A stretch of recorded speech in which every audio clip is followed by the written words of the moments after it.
Salut à toutes, salut à tous, bienvenue dans cet épisode de Tech Café. Je vous fais juste une micro-intro pour vous dire qu'il y a pas mal d'éléments visuels dans cet épisode de guide de l'impression 3D. Donc si jamais vous avez la possibilité, allez regarder la vidéo sur YouTube et sinon, excellent épisode de Tech Café.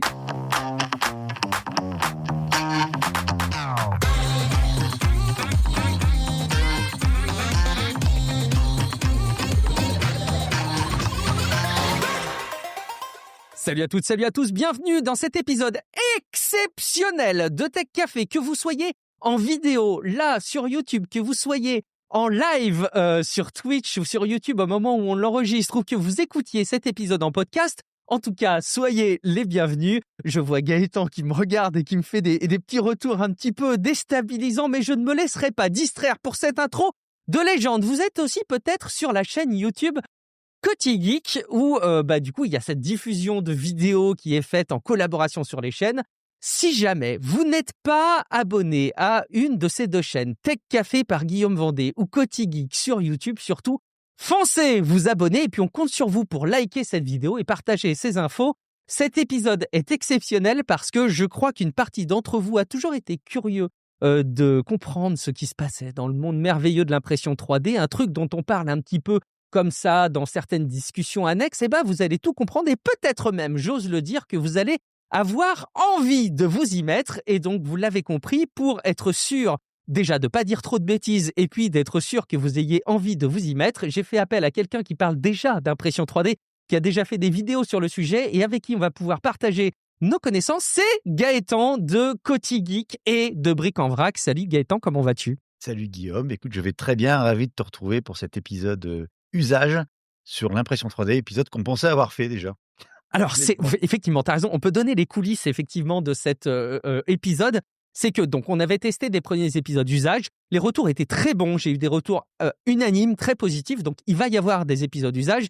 C'est le temps qu'on arrive à se caler, j'ai aussi d'autres activités à caler, et puis comme je le fais avec des personnes qui sont aussi, comme Gaëtan, bien occupées, il faut qu'on arrive à trouver les bons créneaux et les bonnes manières de nous organiser, mais ça va venir. Et puis effectivement, on s'était vu avec Gaëtan il n'y a pas si longtemps que ça, pour la première fois en vrai.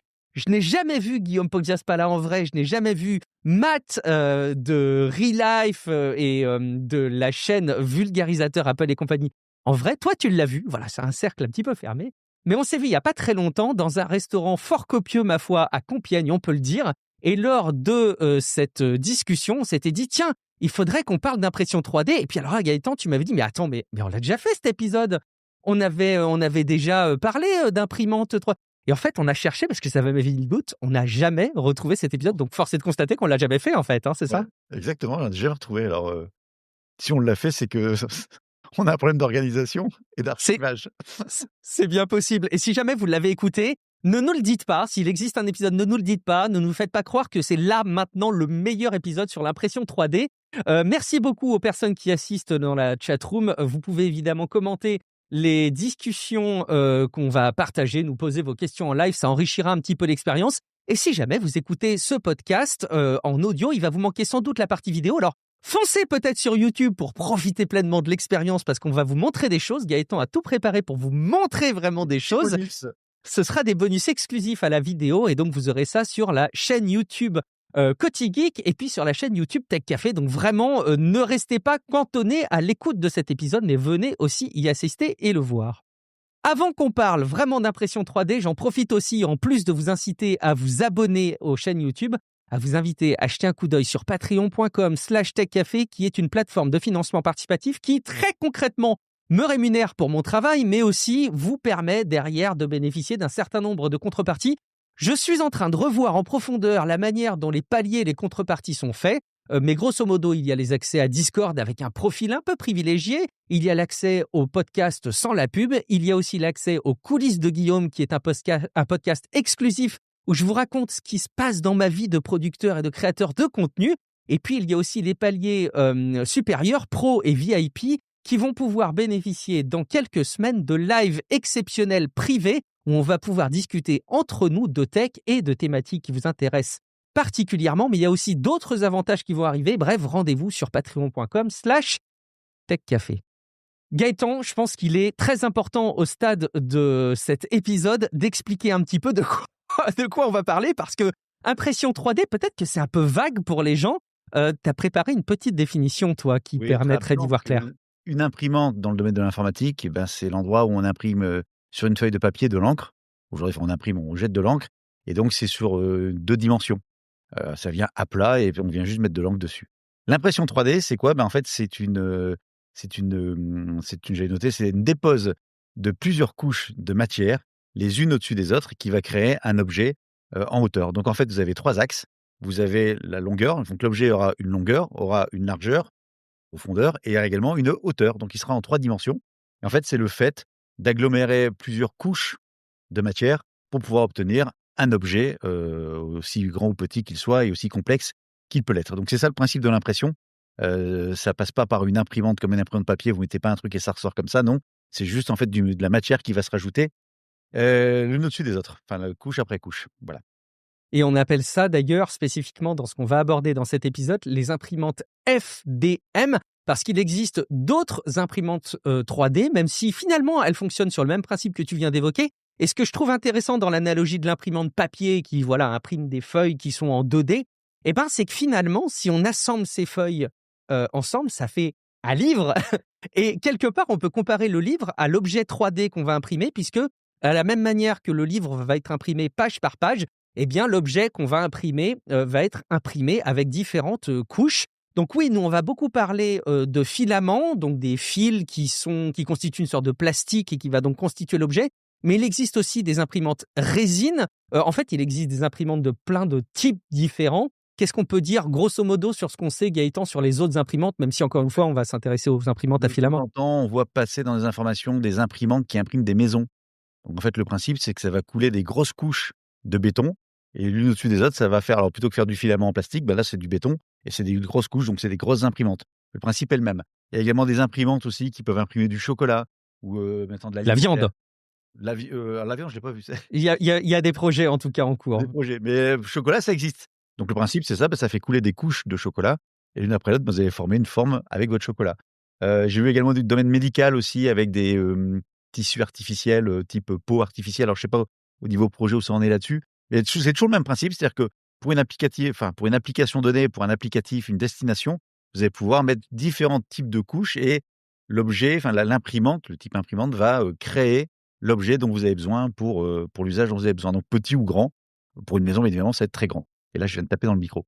Voilà. C'est pas grave. Il y a des impressions aussi 3D globalement. Et évidemment, on va pas les aborder dans cet épisode. On va rester vraiment axé sur des usages pour le grand public. Mais dans le domaine professionnel, il y a aussi beaucoup de prothèses qui sont faites en impression 3D, notamment dans le domaine dentaire. Dans la chatroom, on nous dit aussi qu'il y a de quoi imprimer aujourd'hui des vrais organes. Donc je ne sais pas où est-ce qu'on en est à ce stade-là. On prendra le temps de creuser ce sujet à l'avenir, évidemment. Et puis, Lurgibus nous dit aussi qu'il n'y a pas que le mode d'impression par dépôt de couches. De nos jours, certaines impressions le font par image complète, mais avec la rotation d'un cylindre transparent. Bref, toutes ces technologies qui sont très avancées et qu'on ne maîtrise pas du tout, ne font pas du tout l'objet de cet épisode. On va vraiment vous parler de ce qu'on manipule, nous, au quotidien, évidemment. De ce qu'on peut trouver aujourd'hui dans le commerce de manière assez accessible aussi. Exactement, et vous allez pouvoir vous y mettre. Peut-être que même à l'approche de Noël, là, je pense que l'épisode va sortir un petit peu avant Noël, peut-être que vous allez avoir envie de vous faire un cadeau de Noël ou offrir une imprimante 3D, ou peut-être même en début d'année 2026,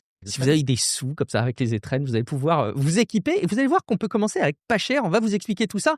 Pourquoi est-ce qu'on peut faire de l'impression 3D, Gaëtan, quand on est un Guillaume, un Gaëtan, et qu'on est chez soi dans sa maison et que on a un travail qui n'a pas finalement grand-chose à voir? C'est quoi les objectifs que tu vois, toi, de ton côté? Le premier objectif, c'est de découvrir la machine, de s'amuser et de faire: «Waouh!» C'est l'éclate quand ça imprime un objet. Ça, c'est le premier truc. Après, le deuxième truc, ça va être de dire: par rapport à ça, je vais peut-être pouvoir un petit peu bricoler ou améliorer un petit peu mon quotidien». Alors bricoler parce que j'ai un objet qui a cassé, un support qui a cassé et donc à ce moment-là, je vais, recréer, alors réimprimer la pièce. On va savoir si on la crée ou si on la trouve ailleurs, ça on en parlera après. Je vais pouvoir imprimer cette pièce-là plutôt que de devoir l'acheter, chez un revendeur service après-vente ou voire même pour des matériels qui n'existent plus, des modèles qui n'existent plus. Un exemple concret chez moi, c'est une porte de frigo. La charnière du bas a cassé, il y a de ça, 4-5 ans et j'ai réussi à modéliser, retrouver la pièce, la modéliser Et maintenant, cette petite pièce, donc quand j'imprime, ça va me coûter peut-être 7 centimes, 8 centimes le coût de matière, et ben, évite de remplacer un frigo complet qui coûte plusieurs centaines d'euros. Et ça fonctionne puisque ça tient dans la durée. T'entends, elle recasse, mais c'est pas grave, j'en imprime d'autres et donc le frigo fonctionne parfaitement. J'ai pas besoin de changer un frigo juste pour une petite charnière en plastique qui ne se trouvait plus dans le commerce. C'est un exemple. Après, vous allez pouvoir également améliorer votre quotidien avec des supports, des rangements, des boîtes à crayons, des tiroirs, des supports à iPad, par exemple. Vous montrerez ça peut-être après. Des supports pour imprimer. Alors, imaginons, vous aimez bien les Lego. Ben, on imagine. Et faisons une vue de l'esprit, effectivement. Une vue de l'esprit. Imaginons, vous aimez bien les Lego. Vous dites, tiens, j'aime bien monter des Lego. Et à un moment donné, vous dites, ouais, mais j'ai plus de place pour les entreposer. J'en ai mis quelques-uns sur le canapé derrière moi, vous voyez là, mais après, j'ai plus de place. Et ben, comment je fais? Ben, vous voyez là, ici, j'imprime un support et je mets mon Lego sur le support. Voilà, c'est un exemple. Alors, j'ai fait une vidéo dessus dédiée sur Côté Geek. Vous pourrez voir plus en détail, mais c'est un exemple également. Qu'est-ce que j'imprime d'autre encore? Pas mal de supports, pas mal de rangements et après tout ce qui vous passe par la tête en choses utiles ou inutiles. Mais malgré tout, ça reste quand même, le jour où vous avez besoin d'un petit truc très particulier, vous êtes bien content de pouvoir l'imprimer et que ça fonctionne. On peut faire des décorations aussi, hein. C'est peut-être le truc même le plus trivial, des décorations pour Noël, pour les événements divers et variés. Moi, j'ai aussi en tête le fait que on peut faire du modélisme, donc évidemment sous-entendu l'impression de figurines. On a l'univers de Warhammer qui est un univers fascinant, mais qui augmente de prix en permanence. Je sais que Games Workshop, qui est l'entreprise derrière le jeu Warhammer, les jeux Warhammer notamment et les licences Warhammer, augmentent encore énormément leur prix. Et on a cette possibilité maintenant d'imprimer forcément les petites figurines. Alors ça marche très bien en résine, mais de plus en plus, les dernières imprimantes 3D à filaments dont on va parler dans cet épisode permettent vraiment de faire des rendus. J'ai été très surpris de voir ça, de figurines assez bluffants. Il y a même un concepteur de miniatures sur YouTube qui s'appelle Esquisse Miniature qui a lancé là un projet totalement gratuit. Vous pouvez télécharger plusieurs modèles de petites figurines qui constituent des escouades pour jouer avec ces figurines parce qu'il a aussi fourni les règles du jeu et le principe des escarmouches liées avec ce jeu. Donc, je vous mettrai évidemment le lien dans la description et dans les notes de cet épisode. Je pense aussi beaucoup à des pros qui, derrière, peuvent avoir un intérêt à construire des choses avec l'impression 3D.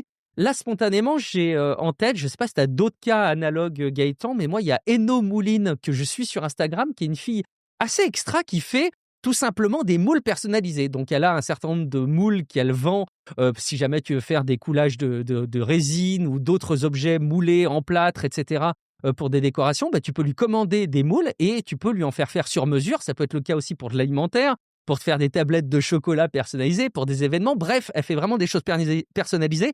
Et les moules en silicone qu'elle fait, elle les fait avec des structures qu'elle fait, elle, en impression 3D.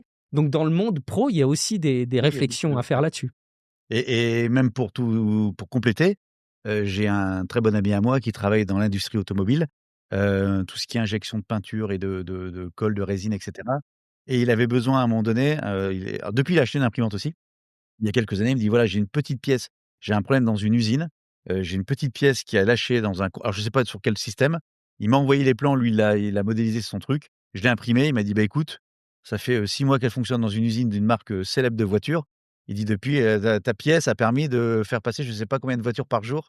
Excellent. C'est un exemple, voilà, et c'était du plastique normal, une imprimante normale, c'était même la Dagoma de l'époque, donc vraiment, ce qu'il y a de plus simple.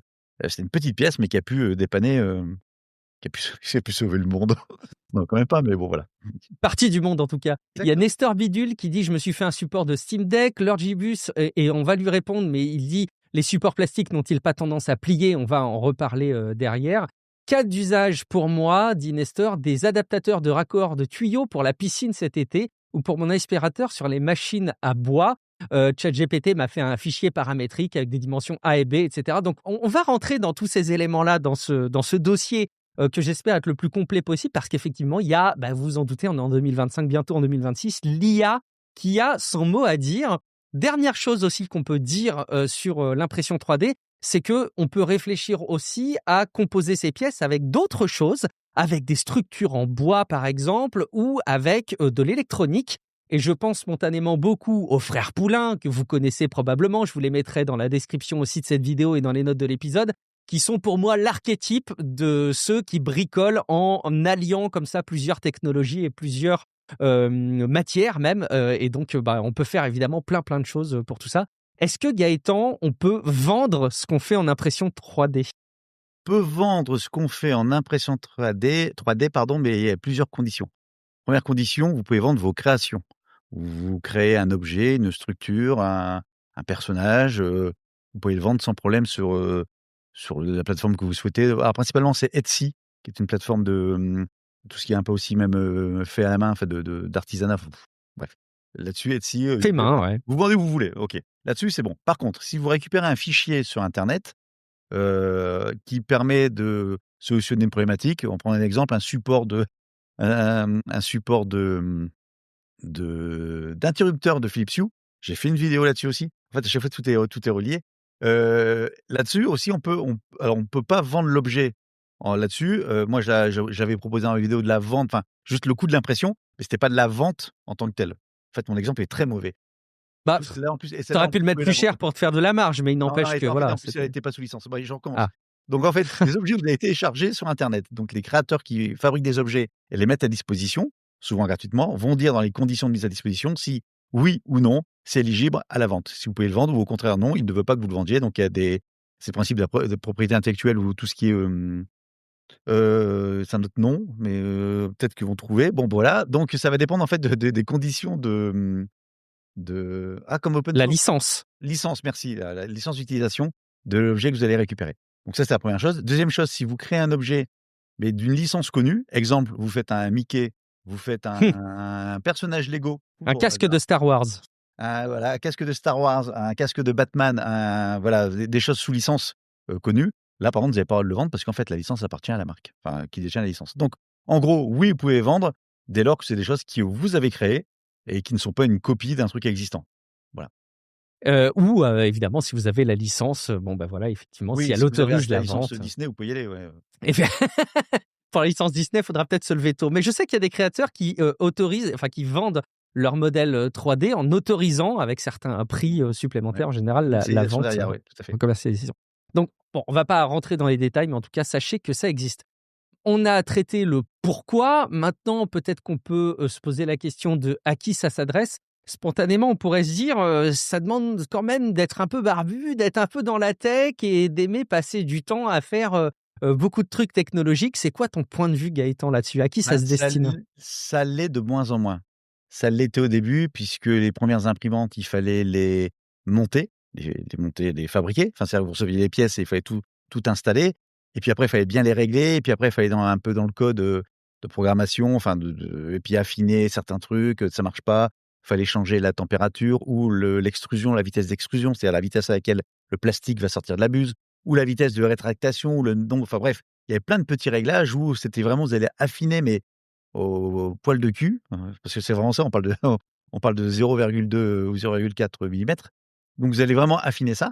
Aujourd'hui, sur les derniers modèles d'imprimantes, c'est du plug and play quasiment. Il y a très peu d'entretien, ça règle tout seul la température, la vitesse d'extrusion, la vitesse de rétractation, selon le type de filament que vous allez mettre en place, parce que ça va reconnaître automatiquement le filament, il n'y a même plus besoin d'aller chercher dans les paramètres. Enfin, dans les derniers modèles qui sont proposés aujourd'hui sur le marché, il y a des trucs où franchement, il n'y a plus trop à se prendre la tête. Et c'est vraiment du plaisir. Pour ceux qui, avant, étaient un peu réticents, parce que le problème aussi de ces imprimantes d'avant, parce que moi, je suis à la 3e génération d'imprimantes, c'est que quand vous lanciez une impression au début, vous n'étiez pas sûr du résultat. En gros, c'était une loterie. Des fois, ça marche, des fois, ça marche pas. Et puis, ça foire au milieu, ça foire pas. Aujourd'hui, même moi, dans ma modèle que j'ai, ça fait 3-4 ans que je l'ai, j'ai plus ce problème-là. Mais dans les derniers modèles, c'est encore mieux que ça. C'est-à-dire que ça va détecter qu'il y a un problème et puis ça va couper l'impression. Ouais. C'est vrai que ça justifie d'ailleurs quelque part le fait qu'on puisse faire cet épisode, c'est que c'est devenu pas que un truc obscur qu'on fait dans son coin et qui nécessite moult bitouillage, mais ça devient vraiment accessible, je trouve, pour le grand public, avec quelques réserves qu'on va pouvoir vous partager, évidemment. Non, Mais bon. tout est bien. Mais oui, il y a des réserves. Bien sûr, il y a toujours des réserves, sinon ce serait. Non, enfin, ça fonctionne quand même très bien. Pour répondre à ta question, il y a vraiment. Ça a bien évolué et ça va encore évoluer. C'est ça qui est dingue. Et ça va effectivement continuer à évoluer. On va vous faire un petit aperçu en fin d'épisode. J'aimerais faire une petite analogie, Gaëtan, parce qu'il faut qu'on commence à décrire un petit peu comment ça marche. Donc, tu as décrit la structure avec un plateau en XY et puis de l'impression qui se fait en hauteur et puis couche après couche, on constitue un objet. Moi, j'aime bien aussi rajouter par-dessus cette description le fait qu'il y a souvent les mêmes fonctionnements que pour la photo. Quand on fait une photo, il y a souvent, il n'y a pas souvent, c'est toujours un mix entre le temps qu'on va avoir pour exposer la lumière, comment on va la capter, à quel point on va ouvrir l'objectif. Et en gros, cette association d'un certain nombre de facteurs fait qu'on a une photo qui est plus ou moins nette, qui est plus ou moins lumineuse, etc. Et bien finalement, pour l'impression 3D, je trouve qu'il y a quelque chose d'assez analogue. Il y a quelque chose qui se déplace, la buse qui va plus ou moins vite. Il y a le fait que la buse puisse s'ouvrir plus ou moins gros, le fait qu'on puisse envoyer plus ou moins de filaments. Donc là, on rentre dans des logiques dans lesquelles on pourrait expliquer vraiment les fondements de l'impression 3D, mais c'est ça aussi qui est intéressant, c'est que ces aspects-là, au même titre qu'on dit que l'impression 3D se démocratise, je trouve qu'on n'a plus trop besoin de se poser ces questions-là de calibrage. Alors oui, on peut toujours régler, on peut toujours calibrer une imprimante 3D quand on la reçoit au départ, mais grosso modo, ça se fait assez automatiquement. Donc voilà, ça Et devient... pour garder ton analogie, c'est un appareil photo aujourd'hui neuf que vous allez acheter. Vous avez un mode automatique qui s'occupe de tout. Et vous avez un mode manuel sur lequel vous allez pouvoir prendre la main si vous voulez affiner la balance des blancs, à fond. à fond. Voilà, c'est exactement le même principe. Ouais, c'est vrai que c'est très similaire, effectivement. Gaëtan, quand on imprime une pièce en 3D, on récupère un plan, un fameux fichier. Désolé, on utilise un terme un peu barbare. Comment ça marche une imprimante d'abord? Comme tu veux. Allez, allons-y, Allez. Gaëtan. Vas-y. Allons-y. Ouais. Tu vas commenter. Donc l'idée, si je vais vous montrer, parce que je peux pas faire le micro en même temps de ce fait-là, le plateau, les différents axes. Je te laisse Oui. commenter. Alors, on voit les différents axes, effectivement. Alors, est-ce que tu vas les bouger? Alors ça, il y a le plateau qui bouge, voilà, qui avance d'avant en arrière, effectivement, qui permet de se positionner en Y quelque part. Voilà. Ensuite, on a la buse, la tête d'impression qui se déplace en X, voilà, avec la petite buse en laiton qu'on voit, la petite pointe là. Et donc ça se déplace en X. Et l'axe horizontal est en train de monter. Et ça correspond à l'axe Z. Et évidemment, à chaque impression de couche, ça remonte un tout petit peu pour aller imprimer jusqu'en haut. Et on voit qu'on a un volume d'impression assez important puisque l'imprimante 3D de Gaëtan permet de remonter, je ne sais pas jusqu'à quelle hauteur, tu nous le diras. Et on voit enfin au-dessus une bobine qui distribue le filament au fur et à mesure que la tête d'impression a besoin d'imprimer du filament. C'est ce qu'on appelle un extrudeur d'ailleurs qui injecte le filament dans la tête d'impression.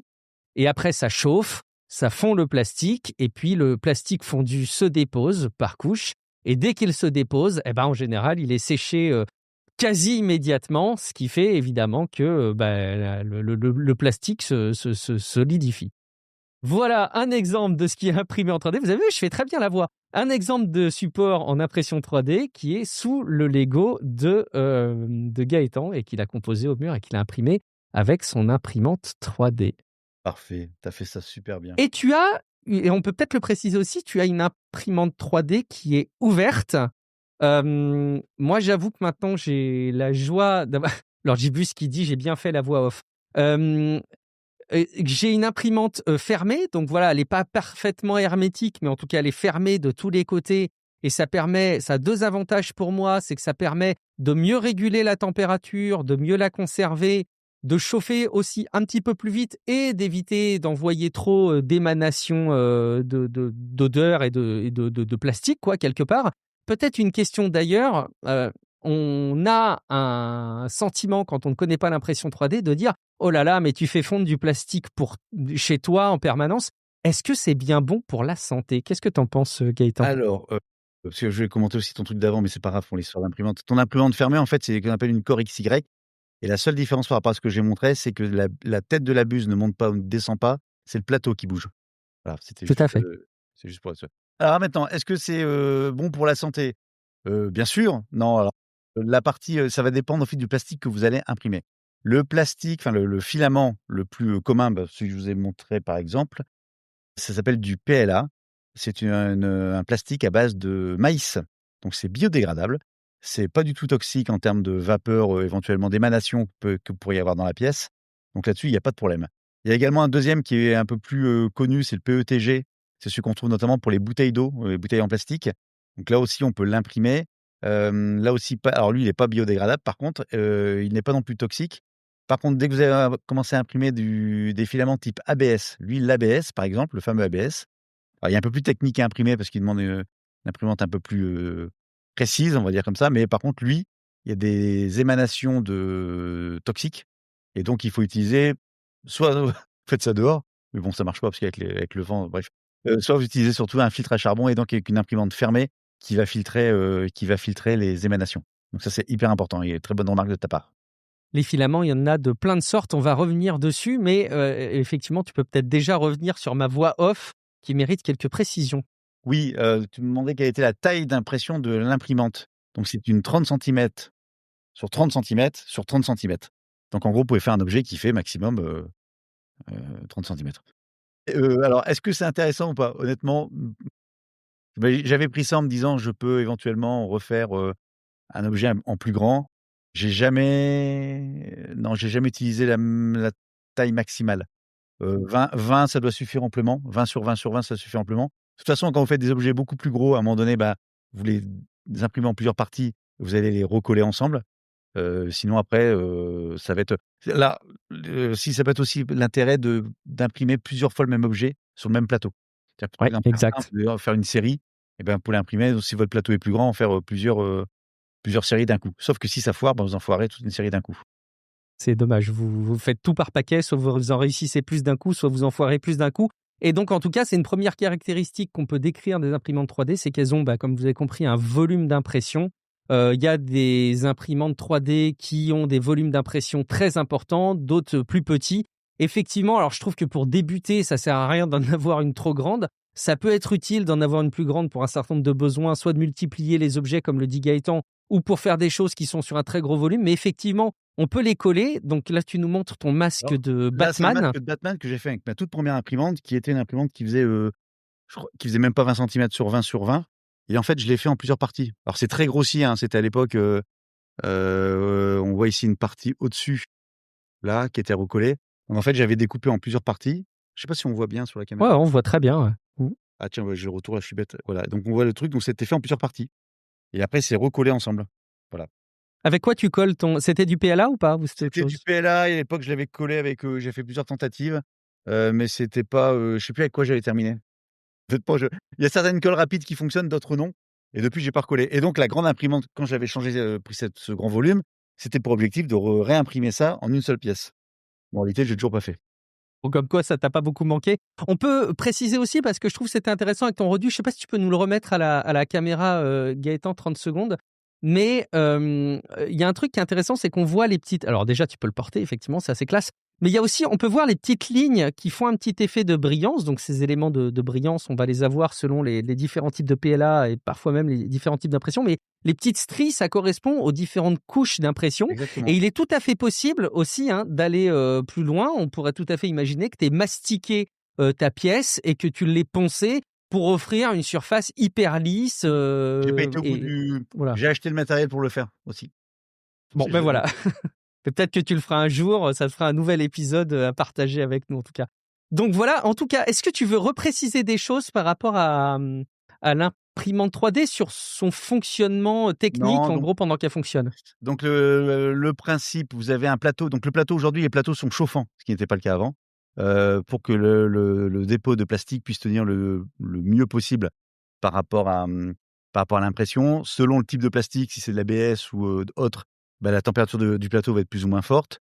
Après, donc vous avez le fameux extrudeur, c'est une petite roue dentée qui va venir pousser le plastique dans la buse qui est chauffée et cette buse est chauffée à 210°, 220° pour du, PLA, un peu plus de 130 pour du PETG et ça peut monter certaines jusqu'à, 300°, 280-300°. Donc effectivement, c'est très, très chaud, donc on met pas les doigts dessus. Par contre, c'est vraiment microscopique. On évite d'imprimer un objet et puis de laisser la maison tranquillement, à l'extérieur, même si les accidents sont rares, mais ça reste toujours un accident.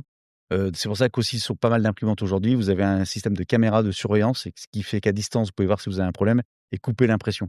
C'est-à-dire que l'impression Si le filament, à un moment donné, ne se dépose plus sur l'objet, mais pas en cacahuète, il fait une sorte de spaghetti de filament, Et ça peut arrive. toucher la buse et puis fondre et puis faire une sorte d'incendie, mais bref, à éviter, quoi. Donc, dans tous les cas, quand vous imprimez un objet, restez toujours dans le coin pour voir ce qui se passe. Ça, c'était pour le fonctionnement, voilà, de l'imprimante 3D. On va pas rentrer dans tous les détails. On pourrait expliquer énormément de caractéristiques, mais je pense que c'est pas trop l'objet ni le sens d'un Et voilà, épisode comme celui-ci. Par c'est que contre c'est oui, comme juste pour je termine sur un principe, c'est comme un oui. télécran, en fait, pour ceux qui connaissent les télécrans. Oui, alors par contre, oh là là, on s'adresse pas à tout le monde du coup. Oui, un télécran, oui, Pour ceux qui ne connaissent pas, allez chercher et ça vous occupera un moment. Donc voilà, c'est le même principe. Donc vous avez des effectivement. axes et puis après ça fait un objet, puis voilà, bref. Est-ce que ça existe les télécrans en 3D justement? Parce que télécran, Non, c'est mais c'est plutôt déjà le principe de tourner, d'essayer de faire un rond avec un télécran, c'était hyper compliqué. c'est clair, c'était le défi qu'on essayait tous de faire avec un télécran, effectivement. Les débuts de la tech, c'est formidable. Quand on imprime, Gaëtan, un objet, qu'on l'ait conçu, qu'on l'ait téléchargé, il y a plein de méthodes en tout cas pour, récupérer, des modèles 3D. Ce sont des fichiers qu'on décrit comme, STL. Alors c'est un nom un peu barbare, c'est l'extension du fichier. Est-ce que tu peux nous parler un petit peu de ces modèles 3D des STL? Le STL, en fait, c'est l'objet 3D converti, non, c'est pas converti en ligne de code. Le STL, c'est le format qui va être destiné à passer dans un logiciel qu'on va appeler un slicer et qui va transformer justement cet objet format STL en ligne de code et d'instruction pour l'imprimante. Première ligne de code, c'est chauffe la buse à 220 degrés. Deuxième ligne, chauffe le plateau à 60 degrés. Troisième ligne, mets un coup de plastique de pendant 0 à 1 millimètre à cet endroit-là. Et en fait, c'est toutes les instructions séquentielles que va faire la buse, que va faire le plateau et que va faire la hauteur du plateau. Et comme ça vous donne en fait ça va faire le dépôt de plastique et donc faire la partie, impression telle qu'elle est. Et donc pour passer sur, pour transformer ce fichier STL en, instruction, donc on utilise donc un slicer. Il y a plein de marques différentes et l'usage est assez simple. Veux-tu, Guillaume, que je te fasse une démonstration d'un slicer? Ben, écoute, j'en rêve, mais je sais pas si tu vas pouvoir, là, nous improviser ça, vu qu'on ne l'avait pas du tout prévu. Ah non, non, non, non, mais, autant ce qu'on avait prévu, ça marche pas. On va essayer de faire du de Allons-y. Et effectivement, vraiment, ce qu'il faut garder à l'esprit, c'est que le modèle 3D tel que vous l'avez au départ, il est défini, voilà, avec des faces, des arêtes, des points, vraiment comme un modèle d'un jeu en 3D. Et ce modèle, il va falloir effectivement dire à l'imprimante comment l'imprimer couche par couche. Et donc ça va être effectivement le rôle du slicer. Alors, tu utilises quoi, toi? Tu utilises Alors moi, Super j'utilise Slicer. Il est Super super, Slicer lui. parce qu'il est super, exactement, c'est exactement ça. Bon, il y a plein de marques différentes, il y a plein de modèles différents, mais c'est un peu le même principe, par rapport à ça. Donc, vous avez ici la représentation de votre plateau. Donc il y a plein de je vais pas aller dans tous les détails, hein, mais je vais vous faire juste une petite démonstration très rapide. On va ici ajouter un objet. Donc je vais prendre au hasard ça. Donc là, c'est un fichier STL qui représente un logo bien connu. Donc c'est Mmh. à l'envers parce qu'en fait, il se met comme ça. Là, vous avez votre objet qui est posé sur votre plateau, prêt à imprimer. Mais avant ça, il y a plusieurs possibilités. Première possibilité, je vais dire: «Tiens, finalement, je vais en faire plusieurs». Donc je le copie, je le colle, et j'en ai 2. Mais si je les imprime comme ça, ils vont s'imprimer l'un sur l'autre. Ah oui, ça, c'est Et pas heureusement, terrible. je peux agencer automatiquement. Donc voilà, j'ai mes 2 logos Lego, pas évident à dire, tiens, ils sont prêts. Après, je dis: «Ah non, finalement, celui-là, je le veux en plus grand». Donc ici, j'ai un facteur d'échelle, bah, je vais le mettre à 200 et voilà, il devient 2 fois plus gros. Un Tout à exemple, fait. hein. Bon, je vais enlever celui-là. Hop, ici, je le glisse, si je veux le poser plus ou moins là, pas de problème. Si finalement, je veux pas l'imprimer dans ce sens-là et je veux l'imprimer en hauteur ou sur la tranche, bah, voilà, je le déplace, il s'imprimera comme ça. Aucun intérêt parce que là, heu, ça va pas marcher parce qu'il y aura des aplombs. En fait, c'est marrant, mais j'ai l'impression que le modèle que tu nous montres, je suis même pas certain qu'il aurait besoin de support. On va peut-être en toucher un mot juste après, parce qu'en fait, tout est assez rond. Donc, tu vois, j'arrive à me Pas demander si ça certain sur passerait les aplombs pas. ici avec le G, si je le mets sur de côté, pas certain. Ouais, non, Bon avec le bref, G, ça va être compliqué. Mmh. ouais, voilà et puis après donc OK, bah, il est prêt, j'ai fait la bonne, alors la couleur on s'en fout, hein, c'est juste, c'est pas la couleur qui va se jouer sur le slicer, enfin du moins sur mon imprimante et une fois que c'est prêt, ben, je vais dire, oh pardon, hop, bah, je suis prêt à l'imprimer donc je vais découper ici donc slicer, découper l'objet en instruction de code. Donc on voit ici que ça génère l'instruction de code. J'aurais dû faire un peu plus petit, ça aurait été un peu plus vite, je suis désolé. Ça va, ça va, ça va. Voilà et là, c'est c'est prêt. Et ici, on a ce qu'on appelle le G-code. Donc, le G-code, c'est le code, je ne vais pas vous le montrer. Par contre, voilà. On pourrait l'afficher dans un lecteur de fichiers texte, mais ça n'aurait vraiment pas de sens. C'est des instructions. Franchement, ça ressemble à de l'assembleur, hein, d'ailleurs, finalement. C'est vraiment des codes avec des chiffres pour dire Donc à là, il me l'imprimante, va dit ici, va là. que si je veux imprimer ça, ça va me prendre 13h47. Ah, quand même. Ouais. Ok. C'est long, dis donc. 31 grammes de filament. Et qui me coûtera 2,62 € parce que j'ai dû mettre un prix de filament, je ne sais pas pourquoi. Et si j'ai le détail, l'interne, le périmètre interne, ça va me prendre 68 grammes, le périmètre externe, le remplissage interne, j'en ai très peu parce que c'est juste la base en dessous, etc. Donc tout est détaillé. Et en fait, la ligne du G-code, en fait, ça donne des instructions ligne par ligne. Donc au début, il ne se passe rien. Puis quand on va commencer à augmenter, on a la première couche. Je vais mettre de côté, tiens, hop, on va faire plutôt... Pardon, on va faire comme ça. Et on voit les couches qui augmentent. Et tout ça, c'est des instructions, ligne après ligne, avec le dépôt de matière qui va se faire. Et à la fin, hop, c'est fini. Et là, on espère que l'imprimante a vraiment fait ce travail-là. Alors, il peut y avoir 50 000 soucis, hein, évidemment, et ça pourrait mal coller au plateau, ça pourrait manquer de filament à un moment donné. Oui, oui. Voilà, il peut y avoir On peut 50 régler plein de problèmes, trucs. hein, mais bon. Alors, je ne vais pas entrer dedans. La couche, le périmètre de l'enveloppe, la vitesse, le support. Si on veut des supports, le support, c'est pour tenir justement des aplombs. La réglage du filament, la température, le coût. Tiens, bah ici, c'est 20 € le kilo, j'ai mis. Réglage de l'imprimante. Enfin, voilà. Donc, on peut tout régler dedans. Mais c'est pas le but du truc. Donc, le principe, c'est ça. Donc, c'est assez simple. C'est-à-dire que vous allez récupérer le slicer, enfin, l'objet STL. Vous allez le mettre, même le glisser si vous voulez sur votre slicer. Et une fois que vous avez bien paramétré votre slicer au départ, c'est-à-dire qu'il faut bien expliquer quelle imprimante vous avez, quelles sont les dimensions d'impression, la taille de la buse, éventuellement le type de PLA, enfin le type de plastique que vous avez utilisé, voire même la marque de PLA. Donc tout ça, une fois que c'est configuré, c'est configuré pour chaque impression. Et après, il n'y a plus qu'à dire, je veux un objet plus grand, plus ou moins grand. Je peux l'imprimer plus ou moins rapidement, mais plus ça va être rapide, moins ça va être qualitatif. Donc c'est un choix aussi, ça dépend aussi de l'usage de l'objet au final, quoi. Si c'est pour faire un beau logo, vous allez prendre votre temps. Si c'est pour faire un cale-pied, un cale-meuble, votre truc, ça peut être très grossier. Voilà, pour faire très simple. Par contre, sur les imprimantes très récentes, maintenant fonctionne. Alors, tout est déjà. Les slicers ont la majorité des imprimantes déjà renseignées dans le slicer. C'est-à-dire, si je mets mon imprimante était déjà présente dedans. Donc, j'ai juste choisi l'imprimante. J'ai rien d'autre à régler. Et même sur les toutes dernières imprimantes, vous avez maintenant sur des bobines. Je vais vous montrer une bobine. Vous n'avez pas vu une bobine? Non.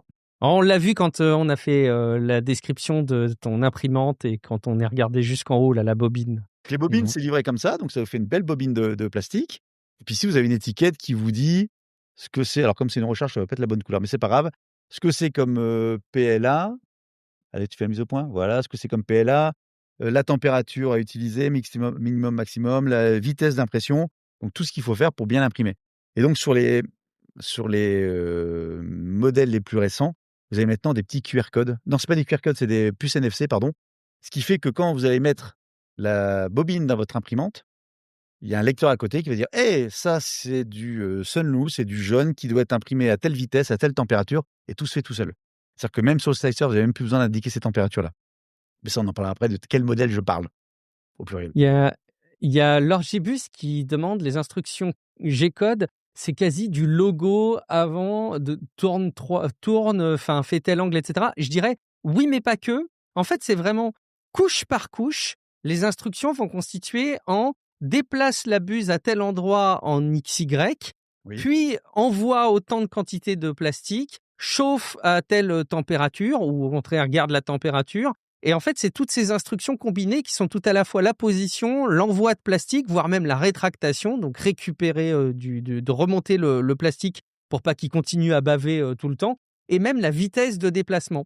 Et c'est la raison pour laquelle un STL, un modèle d'objet 3D qu'on va vouloir imprimer, il va être commun quelle que soit l'imprimante 3D, mais le G-code qui correspond à la traduction de ce modèle 3D STL pour une imprimante donnée ne va pas être un G-code qui va être lisible pour toutes les imprimantes. Si Gaëtan récupère son logo Lego et qu'il en fait un fichier G-code, il aura des instructions.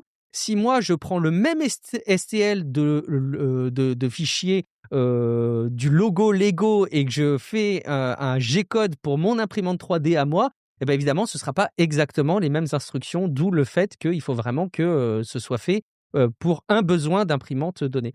Comment t'as fait, Gaëtan? C'est magique, tu as 2 couleurs. Comment on fait 2 couleurs en impression 3D? Alors pour la mienne, vous avez vu, j'ai qu'une bobine. En fait, c'est simple, hein, j'ai en fait un réceptacle. J'ai imprimé en fait le tour pour pouvoir les sortir. Bon, vous avez compris, vous avez le logo. En fait, c'est un style que j'ai trouvé. En fait, il y a 4 couleurs. J'ai encore imprimé le jaune, d'où la bobine jaune et le rouge et j'aurai un beau logo Lego plutôt, qui sera OK. imprimé et donc Logo là, le Lego. principe, c'est de faire une couleur et de changer la bobine. Par contre, transition, les dernières imprimantes également récentes permettent d'avoir plusieurs couleurs en même temps. C'est-à-dire que vous allez avoir plusieurs bobines qui vont être connectées sur un AMS, si je dis pas de bêtises, Mmh. c'est ça? Mmh. Et en fait, c'est cet appareil qui va sélectionner, bah, tiens, là, il faut que je mette du blanc, tiens, là, il faut que je mette du noir, tiens, il faut que je mette du rouge et il faut que je mette du jaune. Et ça va se gérer automatiquement. Et alors, selon bien évidemment les instructions de couleur que vous allez donner à votre objet, et ça, vous n'avez pas besoin de changer votre bobine. Alors que moi, je suis obligé de passer du blanc, j'enlève ma bobine, je mets la bobine noire pour faire le tour noir, après le jaune, etc., etc. Donc, les dernières imprimantes récentes, vous mettez vos bobines, le système reconnaît les bobines avec les puces NFC et en plus, ça va gérer tout seul. Je change les couleurs et je mets ce que je veux. Et ça, c'est quand même magique.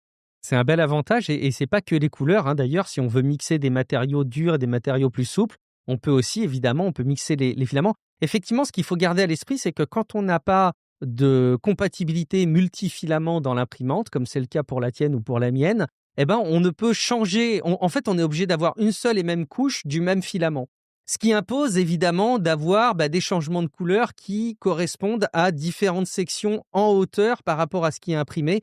On peut pas avoir, une partie au bout qui est en couleur, une partie plus près qui est d'une autre couleur. On est, obligé de le faire couche par Ça peut être faisable. C'est que dans le ouais, code, on va dire à un moment donné, voilà, à ce moment-là, tu mets pause, tu oui, décales la tête de côté oui, pour que je puisse changer l'impression et après quand tu remets sur play, tu dis: «OK, c'est changé», il oui. revient, il reprend là où il en était. Bon, ça reste quand même, plus contraignant évidemment Mmh. que quand on a, du multimatériau natif Exactement. dans l'imprimante. Ouais. À ça, on peut rajouter plein de caractéristiques dans l'impression, 3D. Il y a donc du coup cette hauteur de couche. Défaut, c'est du combien, que tu utilises toi Gaëtan? C'est C'est du z la tête, c'est du 0,4. Alors la dimension de la buse, effectivement, le diamètre qui fait sortir le filament, c'est du Ah! 0,4 en standard, mais la hauteur de couche, c'est quoi? C'est du 0,2 non? Enfin, je sais pas, enfin, ça dépend en gros des différentes, et ça, on peut le régler, la hauteur de couche. Donc ça veut dire que l'imprimante 3D va déposer peut-être un peu moins de filaments et 0,08, va faire pardon. plus de couches. 0,08, c'est ça? Non, 0, hauteur de la base de couche 0,2. 0,2, bon ben voilà. Et donc, on peut lui dire parfois de faire des couches un peu moins hautes, ça va faire un objet qui sera plus fin, où on verra un petit peu moins les stries des différentes hauteurs de couches d'impression. Mais par contre, évidemment, ce sera plus long. Enfin voilà, on peut jouer avec ce genre de choses, on peut jouer avec la taille de la buse aussi. Et puis, certains filaments nécessitent des buses différentes. J'en ai fait l'amère expérience avec du filament PLA qui était chargé de petites particules noires pour donner un effet marbre du plus bel effet et j'ai bousillé, une buse et même, j'ai bousillé pas mal de buses à cause de ce type de filament. Typiquement, c'est pas des buses en laiton qu'il faut, mais c'est des buses spéciales. Bref, c'est une structure dont on vous parle, c'est des grands principes, mais il y a un univers, presque infini pour faire varier, les choses derrière. Dans le chat, je me permets de rebondir. Concernant le changement de couleur, donc effectivement, les imprimantes multicouleurs, quand vous passez enfin, qui passent automatiquement d'une couleur à une autre, à chaque fois, elles purgent la couleur restante dans la tête d'impression et donc ça fait du déchet. Donc Mmh mh. effectivement et selon les types d'impression ou selon les marques d'imprimantes, vous avez plus ou moins de déchets et donc si vous jouez à faire beaucoup de choses avec beaucoup de couleurs, ça va vous coûter un peu plus cher en plastique. Avec beaucoup de plastique, vous allez devoir, non utilisable qui va être en déchets. C'est la première chose. La deuxième question de Thorax, c'est de dire, les imprimantes doivent être énormes avec tous ces bobines, à insérer. En fait, le principe des AMS, ce sont des postes autonomes.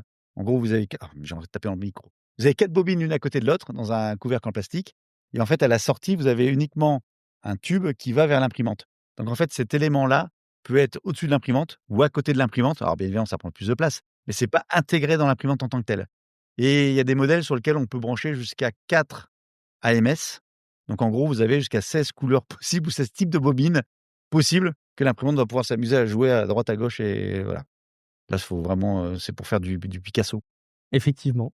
Et Lord Gibus qui dit qu'il a vu aussi des bobines de couleur arc-en-ciel. Effectivement, il existe des bobines où la couleur n'est pas unie, mais c'est des dégradés de couleur. J'aurais dû sortir, mais j'ai une bobine comme ça qui fait des dégradés de bleu vers violet. C'est assez élégant. Moi, j'aime beaucoup. Après, il y a un côté un peu aléatoire, malheureusement, à ce genre de choses, parce que la variation de couleur ne se fait pas dans des vitesses. Enfin, ça ne transitionne pas exactement de la bonne manière dont on pourrait le souhaiter. Donc les rendus sont parfois un peu aléatoires avec les bobines Il y a plein multicouleurs, de mais bon. bobines avec il y a des couleurs, des dégradés de couleurs. Il y a aussi des bobines avec des petits, j'ai oublié maintenant Des particules, des paillettes, des bois. particules, type paillettes, et cetera. Vous avez Ouais, particules bois aussi. ouais. Il y a plein de variations, c'est ça que je cherchais, sur les bobines. Et on a même du filament qui est phosphorescent. Donc si vous voulez créer des pièces qui brillent dans le noir, après, ça peut être sympa. Voilà un peu le principe. Gaëtan, comment on fait pour trouver des STL, des fichiers à imprimer en 3D qui nous plaisent? Vous me Comment tu fais, contactez, toi? vous m'envoyez un virement PayPal et je vous les donne. Absolument pas. Donc il y a des sites qui sont communautaires, où des passionnés vont partager leurs créations, gratuitement. Certains sites aussi, c'est payant, certains disent, enfin, ils font des trucs, enfin, quand je dis c'est payant, mais c'est mérité. C'est-à-dire que ceux qui vont créer l'objet vont faire plusieurs études de faisabilité, de tension, et après, si vous estimez que ça vaut le coup pas de payer, ce prix-là, vous le faites ou pas. Donc, il y a plusieurs sites. Le site, moi, que j'utilise le plus jusqu'à maintenant, c'est Thingiverse, Thingiverse. Là-dedans, vous avez un moteur de recherche et vous mettez ce que vous voulez. Je veux un support de Lego, par exemple, et j'en ai trouvé plein dedans. Vous voulez un support d'iPhone, de smartphone, vous voulez un support de micro, vous voulez j'en sais rien moi, des pièces de frigo aussi, il y en a pas mal. Qui commence à être très à la mode aussi, c'est Maker World, pardon, qui est le site normalement dédié à la marque Bamboo Lab. Ça y est, j'ai donné la marque. Cette fameuse imprimante qui fait tout en un et qui est en train de révolutionner, qui a révolutionné le marché et tout le monde est en train de suivre. Et en fait, sur ce site-là, vous trouvez plein d'impressions que vous pouvez directement balancer dans votre imprimante sans passer par un slicer, si vous avez une Bamboo Lab, mais également des fichiers que vous pouvez récupérer en STL et que vous repassez dans votre slicer, comme je vous ai montré tout à l'heure. Exemple, le logo Lego, j'ai réussi à le dire ce coup-ci, je l'ai récupéré C'est sur pas facile à dire. voilà. Donc et dedans, vous avez c'est des bases de données qui sont énormes et vous trouvez de tout. Vous trouvez de tout. Faut chercher, faut dire: «Tiens, j'ai besoin d'un support de PS5», un exemple, juste en dessous de moi. Au hasard. Au hasard, bah, voilà, je l'ai trouvé. J'ai besoin d'un tiroir pour me accrocher sur mon bureau, ben, j'ai trouvé et voilà. Donc on peut en trouver un peu partout, on peut les concevoir aussi. Évidemment, ça demande des connaissances, de modélisation, 3D. Il y a un logiciel qui est très connu parce qu'il est très facile à apprendre. Il n'est pas, voilà, intuitif au premier abord, mais quand on veut se lancer dans la conception 3D, on peut facilement trouver des ressources et arriver à faire des choses. C'est Fusion 360. Est-ce que tu as eu l'occasion, toi, de modéliser des pièces, Oui, Gaëtan? j'ai eu l'occasion de modéliser des pièces. Alors souvent, quand je dois en faire une, je vais assez vite parce que j'ai compris le principe, mais en gros, c'est des cubes, hein, que je modélise. Je peux faire quelques variations et ma fierté, c'est d'avoir un jour, un Fais week-end. une charnière de frigo. Non, non, mieux que ça, mieux que ça, mieux que ça. J'ai mon beau-père qui vient avec un vieux mixeur, pas un mixeur, enfin un appareil, ménager, mais robot, ménager, mais un truc, qui date des années, 80, et dedans, il me dit: «Je l'ai démonté et en fait, dedans, il y a l'engrenage qui est mort. Est-ce que tu peux me recréer un engrenage pour Oh. remplacer l'engrenage mort?» En ABS, du coup, au passage? Non, j'avais fait en PLA, tant qu'à faire, Ah d'accord, OK.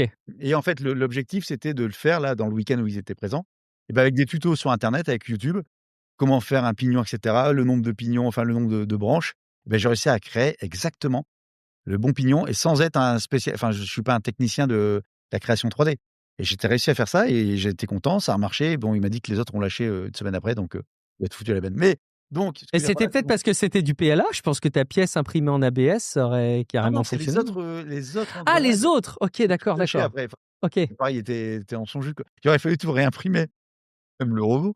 Mais ce que je veux dire par là, c'est qu'en fait, sur internet, sur YouTube notamment, j'ai mis dans les liens là, il y a une chaîne, qui est assez pédagogique pour la création et expliquer comment on fait, des objets, des modélisations, comment on peut représenter les choses et comment on peut trouver une solution à une problématique très précise que vous pourriez avoir.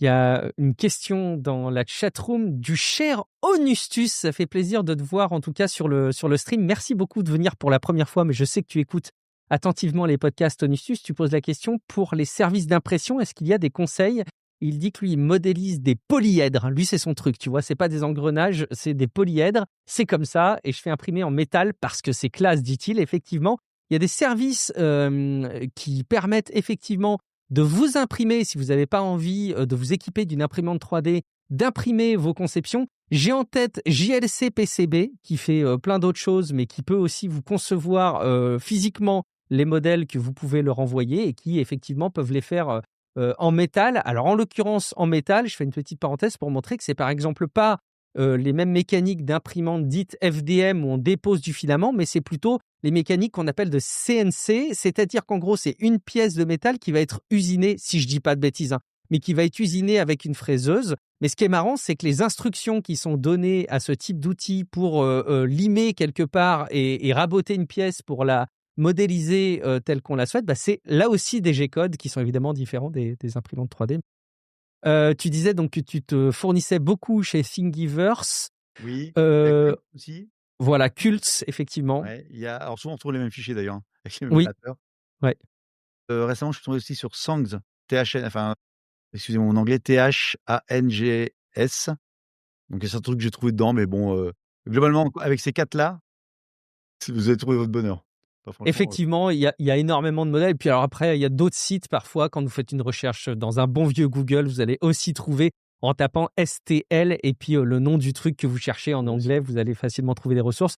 Et tu as abordé un des aspects qui est intéressant, c'est qu'effectivement, une des manières pour les constructeurs d'imprimantes 3D de fidéliser leurs clients, c'est aussi d'offrir un catalogue qui soit le plus riche et le plus dynamique possible pour avoir plein de modèles. Tu as cité Maker World, qui est effectivement, j'ai l'impression, le truc un peu incontournable parce que Bambu Lab est une marque qui a commencé à rafler pas mal de parts de marché. On va reparler tout à l'heure quand on va parler des différentes marques et de modèles d'imprimantes 3D qui existent. Et moi, j'utilise aussi, du coup, aussi pas mal Printable. Je te dis en anglais, printable, c'est quand même plus sympa. De la marque Prusa, parce que mon imprimante est une Prusa et qu'évidemment, c'est plus facilement rattaché à Prusa Connect et à l'écosystème de Prusa. donc toi aussi, ça s'injecte directement de ton imprimante quand tu récupères un Alors, fichier. effectivement, oui, tout à fait. Euh, pas de mauvaise blague, s'il te plaît. Mais oui, effectivement. Et en fait, c'est marrant parce que, en fait, ce que te permet ce type d'écosystème, c'est aussi de rendre plus simple ce qu'on vient d'expliquer sur les STL qui viennent des G-codes. Parce qu'en fait, tu vas directement sur le catalogue qui est intégré à ton logiciel. Tu dis, je veux imprimer ça. Et bim, il te l'envoie directement dans ton imprimante avec les bonnes informations, ce qui t'évite de passer par une couche un peu technique de découpage en G-code. Donc, on sent qu'ils essayent encore plus de rendre facile et accessible l'impression 3D avec ces services-là. Il y a un éléphant qui est dans la pièce, mais on n'a pas complètement dit son nom, Gaëtan. Il y a les IA, les Ah oui, intelligences artificielles. Est-ce que toi, tu t'es servi de l'IA pour l'impression 3D oui, jusque-là? Ah, alors oui. raconte-nous. J'ai testé, je sais plus quel site tu as mis dans les liens. Est-ce que c'est celui-là? Ça peut être celui-là pour C'est forcément celui-ci. Celui-ci, c'est Union de Tencent, non, mais c'est peut-être pas lui. non, c'est pas celui-là, c'est un autre truc. Voilà, je vous montre un objet. Alors, pour le podcast, ça va être compliqué à décrire. C'est un capture de chez Peak Design. Le principe, c'est un système où vous allez accrocher sur une bretelle de sac à dos et venir clipser votre appareil photo quand vous êtes en voyage, etc. C'est très pratique, ça marche bien.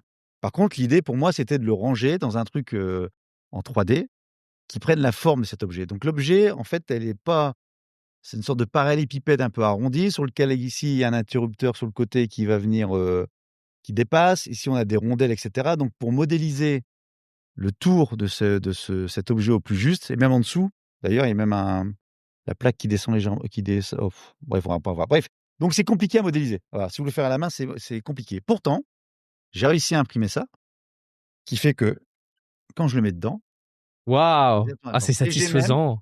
Et j'ai même la place pour mettre Les mes trous doigts, pour les doigts. pour prendre le. C'est Ça m'a important pris d'avoir combien de des trous temps? pour les doigts. Oui. Faut que je retrouve le nom du site. En fait, le principe, c'est simple. Vous prenez sur une feuille blanche ça en photo, vous le mettez sur le site, et puis il se débrouille. Là, c'est assez remarquable Vous ce avez demandé qui. si vous avez commandé l'épaisseur de la boîte, et si vous voulez l'emplacement des trous. Je vous mettrai une vidéo dans la description et dans les notes de cet épisode de la chaîne TechNapa. Alors en plus, c'est très cool parce que TechNapa, on va l'avoir en interview dans Tech Café très prochainement. Donc ça, c'est chouette. Restez évidemment abonnés. Mais il a fait une vidéo où il a montré qu'avec simplement 3 photos d'une statue, il a envoyé ça et c'est vraiment une statue qui est complexe, quoi, avec plein de trous, de creux, de formes un peu arrondies qui sont pas si évidentes que ça à comprendre. Il a envoyé ces quelques photos à une IA et l'IA lui a pondu le fichier STL qui était prêt à l'impression. Et donc, c'est aussi ça que permettent les IA, c'est d'arriver à faire tout simplement des modèles 3D à la base simplement de photos. Donc, c'est assez bluffant, quoi. Donc voilà à quoi sert aussi l'IA, notamment dans l'impression 3D. J'ai aussi une autre vidéo que je vous mettrai en lien de la chaîne Gatsby the Architect, qui lui avait fait sur le même principe, hein, des figurines. En fait, il a généré des visuels de figurines avec Nano Banana, l'IA de Google, de face, de côté et de dessus. Et bim, il a renvoyé ça après dans un outil et ça lui a généré là aussi un fichier STL prêt à imprimer. Après, il existe également des logiciels qui permettent de scanner un objet existant si vous voulez faire une copie. Donc, le plus en modèle photocopieuse. J'avais testé il y a très longtemps avec la Kinect de la Xbox. Mais Ah oui, ouais, ça ne rajeunit pas. ouais, ça ne rajeunit pas. Ça marchait moyennement. C'était pour refaire ma tête, par exemple, ça marchait moyennement. Mais maintenant, il faut des trucs vachement plus aboutis, notamment avec les iPhones, avec le lidar. Mais j'ai pas retesté. Ça m'intéresse quoi. Mais je sais que ça existe. Mais effectivement, il y en a et je sais aussi que c'est une technologie qui se perfectionne pas mal. Là aussi, dans plusieurs tests, j'ai pu voir des scanners qui sont vraiment pensés pour ça, pour faire du scan 3D et ça Et là, on est progresse. clairement dans la photocopie d'objets, comme dans Tintin. C'est pas le lac aux requins ou un truc comme ça où il faut. Oui, ça doit être dans le lac requin ou oui, il me semble que c'est dans le lac requin, C'est plein de effectivement. références ce soir, c'est incroyable. Mais puis que des références récentes, hein. Ouais, c'est franchement là-dessus, saut 2025, voire 2026. C'est Mishka la plus jolie. Nanana. C'est une chanson qui rentre dans la tête dans cet épisode de Tintin. Bon, donc on a parlé des impressions 3D, on a parlé de comment trouver, générer des fichiers, on a parlé des différents matériaux. Les matériaux, ça évolue, hein, juste une mention pour dire que là, il y a un filament, je ne sais pas si tu l'as vu passer Gaëtan, mais qui commence à avoir pas mal d'engouement, qui s'appelle le COP, le COPE. Rien à voir avec le réchauffement climatique, mais c'est une espèce de variante du PLA enfin pas une variante du PLA, mais quelque chose qui est aussi simple à imprimer que le PLA, mais avec des propriétés un petit peu plus intéressantes et qui en plus est pas trop cher parce qu'il n'est pas trop demandé pour l'instant. Combien ça coûte, Gaëtan, d'imprimer en 3D? Je sors de cette question l'acquisition de l'imprimante et on peut pas faire un calcul détaillé au centime près, mais est-ce que tu peux donner un ordre de grandeur de combien ça coûte d'imprimer en 3D? Et évidemment, la question est hyper compliquée parce que c'est comme si je te demandais combien ça coûte une maison. C'est que des maisons, il y en a des grandes, des petites, des plus ou moins équipées. Donc c'est compliqué, mais est-ce qu'on peut donner des ordres de grandeur du coût que ça représente d'imprimer en 3D? Ah oui, parce qu'en fait, le sujet de ton imprimante 3D, une fois que tu as ton imprimante, alors tu as le coût d'électricité, mais ça consomme pas tant que ça, en fait. C'est pas C'est vrai que ça, c'est un truc à souligner. Ça consomme pas c'est tant pas que une ça. consommation, même si ça chauffe à 220 degrés, c'est par un transfo. Enfin, ça consomme pas beaucoup. Après, ce qui va vous coûter, ça va être votre consommable, donc votre fameux plastique, votre PLA, votre PETG, votre COP ou votre ABS, etc., etc. Alors, il y a tous les prix. Les prix sont quand même assez sont descendus, enfin, ne sont pas inflationnistes. Voilà. On trouve de plus en plus du bon PLA pas trop cher. Sur Amazon, Amazon fait même sa marque de PLA. Moi, j'utilise une marque, mais bon, c'est pas du tout sponsorisé, c'est Sunlu, Sunlu. Et la bobine, pardon, vous allez l'utiliser, vous la trouver aux alentours de 14, 15, 16 € pour le kilo, pour 1 kilo de PLA. Ils font même maintenant des recharges, c'est-à-dire que vous achetez pas la démonstration. J'adore. Démonstration, bah ouais, c'est de la vidéo.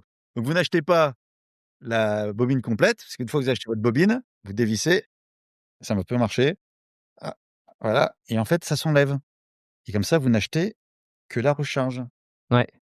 Et vous avez plus qu'à le remettre dans votre socle Voilà, de en fait, vous départ et roule ma récupérez ça, poule. donc c'est un petit peu moins cher. Et c'est plus facile pour peser aussi combien il te reste de filament. Que tu enlèves la structure de la bobine et puis. Ouais, je le pèse jamais, mais effectivement, Mmh. c'est plus facile. Et même les recharges, maintenant, ils les livrent avec, selon le type, avec la fameuse puce NFC. Vous allez pouvoir recoller sur votre recharge de bobine. Bref, donc en fait, c'est votre matière première, donc votre PLA, enfin votre plastique qui va vous coûter le plus cher. Après, les impressions, je vous ai montré tout à l'heure l'histoire du logo Lego je sais pas C'est dur à dire, logo Lego. c'est compliqué. C'était quoi? C'était 130 grammes, non? C'était 130 grammes, donc j'avais mis 20 €, donc ça mettait 2,40 €, un truc comme ça. En mettant 20 € le kilo. Une impression à un gros objet. Mon petit logo Lego que je vous ai montré. C'est dur, hein? C'est dur. Logo Lego. Celui-là, ça a dû me coûter 40 centimes, 50 centimes, Ouais. imprimé. Voilà. Après, ça, c'est quand ça marche. Quand vous avez commencé votre impression, si l'impression foire, bah non, je veux pas telle couleur, bah non, ça va trop vite, pas assez vite, un peu plus grand, bah tout ça, c'est perdu, bien évidemment.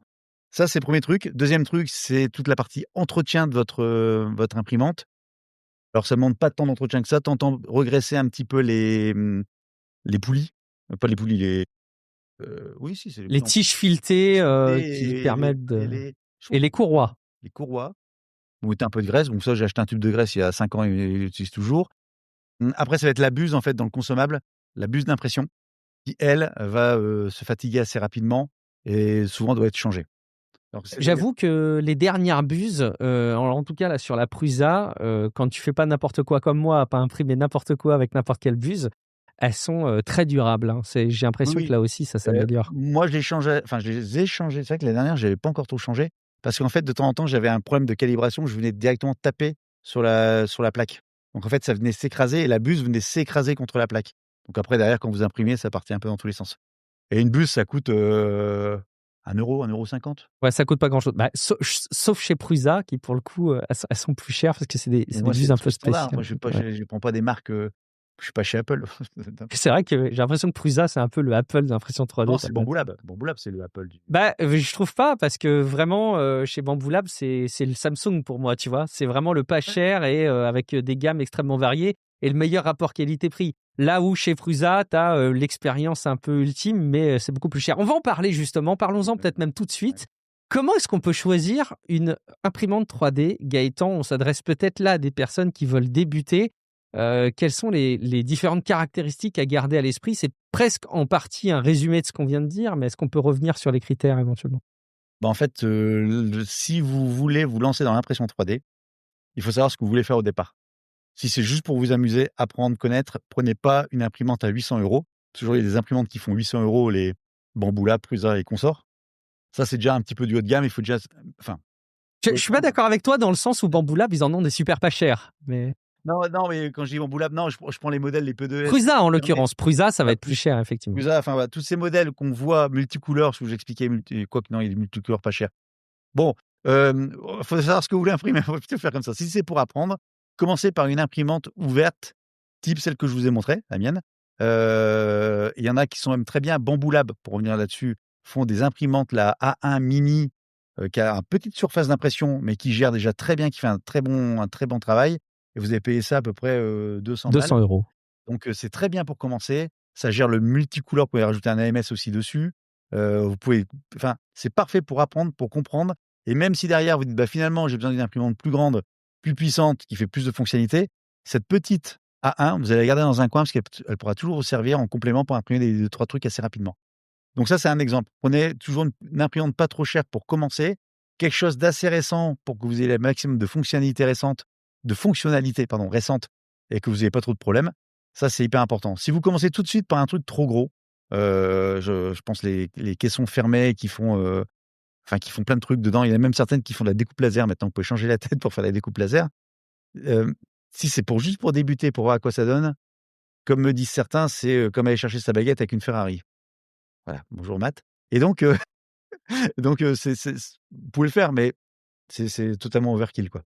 Voilà. Je te rejoins complètement. Je crois que vraiment le conseil type avec le meilleur rapport qualité-prix qui soit, c'est effectivement la Bambu Lab A1 Mini qui est hyper fiable et qui a les caractéristiques essentielles qu'on attend aujourd'hui. Il y a un truc important, je pense, qu'il faut conseiller maintenant, qui est de l'ordre du game changer pour les imprimantes 3D. C'est le nivellement automatique du plateau. Je vous raconte un petit peu quand j'ai commencé l'impression 3D. Je ne sais pas si c'est encore ton cas, Gaëtan, mais pour que la première couche soit très bien positionnée sur le plateau, que la buse soit vraiment au bon endroit et que la première couche ne soit ni trop écrasée pour pas que ça s'étale, mais qu'elle soit suffisamment proche quand même pour qu'elle adhère bien et qu'elle ait la bonne dimension, eh ben, il faut faire le nivellement du plateau. Et il y a de ça encore quelques années, la technique un peu légendaire, c'était d'avoir une feuille de papier. Alors, quelle épaisseur, quel Moi. grammage je vous laisse réfléchir, mais il fallait faire frotter un peu ce papier entre la buse et le plateau et que ça gratte bien comme il faut, pas trop. C'est encore ce que tu fais, toi, Ouais, Gaëtan, ouais, c'est aujourd'hui? ce que je fais. C'est-à-dire que je dois régler, il y a 4 points, les 4 extrémités.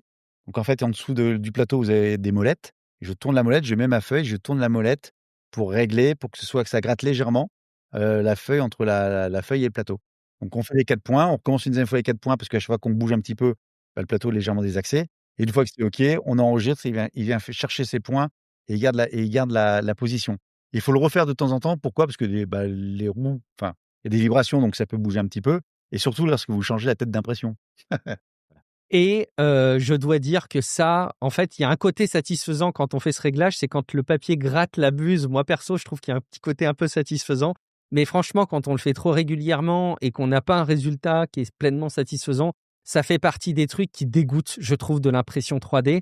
Si vous pouvez trouver une imprimante 3D, je crois que la A1 Mini le fait, faire le nivellement automatique du plateau. Vraiment, c'est une caractéristique qui me semble absolument essentielle aujourd'hui pour une imprimante Tu 3D. tout à fait raison, ouais, c'est hyper important. Le nombre de Donc fois que Gaëtan j'imprime, va ouais. peut-être se racheter une Bamboo Lab A1 Mini parce qu'il sait que c'est pas trop cher et qu'on lui parle d'impression 3D, ça lui donne envie et il aura un nivellement du plateau automatique. Mais ce qui est important de préciser, c'est qu'effectivement, on peut vite être dégoûté de l'impression 3D Ouais. pour des Mmh. problématiques qu'on n'a pas identifiées. Ouais. Moi, j'ai une problématique, cette année où ça n'imprimait plus. À chaque fois, ça partait, ça imprimait une fois sur 2, ça marchait pas. Je refaisais mon nivellement, mais pourtant c'était fait, mais pas fait. Enfin, il y a un truc qui allait pas et en fait, j'ai tout redémonté, quand je démontais la buse, enfin bon, bref, j'ai tout démonté, j'ai changé la buse, j'ai changé une autre pièce dedans et cetera. Enfin, j'ai tout refait, remonter en fait cette tête d'impression et depuis que j'ai fait ça, ça marche nickel. Donc plutôt que de bricoler essayer enfin, de temps en temps, faut se dire: «OK, je démonte tout, je nettoie et je remets ça propre». Mais c'est hyper frustrant parce que j'étais à 2 doigts de balancer l'imprimante et Ouais. d'acheter une Bamboo Lab. Il peut y avoir ce côté frustrant, d'autant que tout le monde n'a pas dans son quartier un autre expert de l'impression 3D sous la main pour le dépanner. Il y a quand même de plus en plus de Fab Labs, j'ai l'impression, dans les villes, donc n'hésitez pas à aller jeter un coup d'œil là-dessus. En tout cas, on peut vous recommander donc ce modèle, la Bamboo Lab A1 Mini. Je ne peux pas m'empêcher quand même de parler une seconde de ma marque chouchou, de mon Apple à moi qui est Prusa. Parce qu'en fait, il faut quand même souligner le fait que la plupart des constructeurs d'imprimantes 3D sont des constructeurs chinois et dont l'évolutivité, même si elles sont durables, l'évolutivité de ces machines est pas toujours géniale. La marque Prusa est donc une marque européenne qui fait des imprimantes 3D plus chères, que je trouve globalement d'un peu meilleure qualité, même si ça justifie pas en soi au premier abord la différence de prix. En l'occurrence, la Prusa, qui n'existe maintenant qu'en version Mini Plus, c'est-à-dire caisson fermé pour le coup, qui est un peu l'équivalent de la Bamboo Lab A1 Mini, mais qui est vraiment fermé. Le ticket d'entrée est beaucoup plus cher puisqu'on est à 500 €, et enfin, notamment, je crois que c'est un prix en promo. Mais pour le coup, chez Prusa, vous avez un énorme avantage, c'est que vous avez 24 heures sur 24, 7 jours sur 7, un support par chat et un support de chez Prusa. Moi, je l'ai expérimenté. Vous les sollicitez pour n'importe quoi et ils vont vraiment vous trouver les solutions qui vont bien et vous guider. Ils ont cette patience-là. Franchement, je pense que ce support humain, et vraiment c'est pour ça aussi que je compare ça à Apple, n'a rien à voir avec les autres constructeurs. Et si vous voulez une machine pour laquelle vous allez être sûr d'avoir des résultats et des solutions, parce que vous ne serez jamais tout seul, Prusa, c'est vraiment une super solution. Et il y a aussi l'évolutivité chez Prusa, puisque par exemple, il y a la MK4S, qui était une imprimante 3D de chez Prusa, qui a la possibilité d'être upgradée en Prusa Core One, c'est-à-dire que vous pouvez acheter un kit pour faire en sorte que vous transformiez votre ancienne imprimante 3D Prusa en nouvelle imprimante 3D Prusa. Et dernière chose que je voulais préciser également par rapport à cet aspect qui peut vite vous dégoûter parce qu'il y a un petit peu de maintenance cette technique, c'est qu'il y a aussi plein d'imprimantes 3D maintenant, notamment chez Prusa, qui sont disponibles en kit, que vous pouvez prendre le temps de monter pièce par pièce. Donc ça a été le cas, moi, pour la Prusa Core One dont je suis équipé. C'est que je l'ai montée pièce par pièce et c'est pas très compliqué. C'est un peu plus compliqué que des Lego, mais honnêtement, c'est pas très, très, très, très, très différent. On peut le streamer aussi, comme je l'ai fait. Vous avez les vidéos de montage qui sont disponibles sur ma chaîne YouTube si vous voulez regarder un petit peu le niveau de boulot que ça représente. Et en fait, c'est génial parce qu'en montant son imprimante 3D, c'est là où on comprend très exactement comment ça marche. L'Orgibus n'a pas complètement tort. Ce sont les imprimantes IKEA, imprimantes 3D IKEA. On peut citer aussi Creality, qui est une marque là aussi Oui. chinoise d'imprimante 3D à bon rapport qualité-prix. Je crois qu'ils ont eu un côté un peu précurseur et après ils sont un peu tombés dans le creux de la vague. Et là dernièrement, ils reproposent des produits qui ont l'air d'être vraiment excellents. Un petit mot peut-être aussi sur Dagoma, tu les as cités tout à l'heure. Je ne sais pas si tu veux en Oui, toucher quelques mots. je crois qu'ils existent encore, mais Ils maintenant, existent toujours. Il y a une rumeur qui disait qu'ils avaient disparu, mais non, c'était qu'une je rumeur. crois qu'ils font du B2B maintenant. Donc Ils en font fait, plus de B2B, ouais. ouais, en fait, Dagoma, c'est une société française qui proposait des imprimantes pour pas trop cher. Et en fait, la caractéristique, c'était toute la partie structure de l'imprimante. Alors, pas la partie métallique, mais c'était des pièces en PLA imprimées par d'autres Dagoma. Donc, en fait, vous pouviez, enfin, eux-mêmes, ils avaient leurs imprimantes qui se reproduisaient un petit peu. C'est une sorte de clonage de robotique. Et donc, vous achetiez votre imprimante, vous la montiez totalement. Alors, vous pouvez l'acheter montée, mais moi, j'ai tout monté de A à Z. Et après, celle-là, la caractéristique, c'est en fait, vous pouviez imprimer et la faire évoluer de manière assez dingue pour faire plein de trucs dessus. Bon, après, c'était somme toute les débuts de l'impression. Maintenant, il y a des choses qui sont beaucoup plus solides, structurées. La structure est meilleure. Enfin bref, ça a évolué dans le temps. Donc, mais c'était une boîte qui était à Roubaix, si j'ai pas de bêtises, dans le Nord. Ouais, ils sont dans le nord de la France, Ouais, ouais. et je crois qu'ils existent encore, mais maintenant, ils font du B2B. Si Voilà. vous voulez, je crois qu'on peut encore acheter les imprimantes Delta, Sigma, etc. de chez Dagoma. Bref, si vous voulez acheter français, c'est possible en tout cas. Mais tu sais que le fait d'avoir des composants d'imprimantes 3D qui sont faits par d'autres imprimantes 3D, je crois que c'est le cas dans tous les modèles. En tout cas, chez Prusa, c'est assez courant, hein. Il y a Que des pièces qui sont faites en impression 3D. ce dont on n'a pas parlé au niveau impression 3D, c'est qu'après, une fois qu'on a commencé à faire Mumuse, on regarde un petit peu dans les sites spécialisés et on se rend compte qu'il y en a plein qui améliorent leur imprimante. Ils Carrément. vont ajouter des structures Customise. supplémentaires, des rangements, des trucs, tout ça imprimé en 3D ou pas d'ailleurs. Et donc, c'est c'est une sorte de tuning. C'est le club du tuning de l'imprimante. Vous avez pas mal dans les liens, j'ai mis un lien, c'est le forum des imprimantes 3D. Le site, c'est les imprimantes 3D. Ils ont même une chaîne YouTube d'ailleurs. Mais dedans, il y a un forum qui est comment, oh, je vais pas retrouver mes mots à chaque fois, vache. Bref, un recueil de Ouais, connaissances énorme.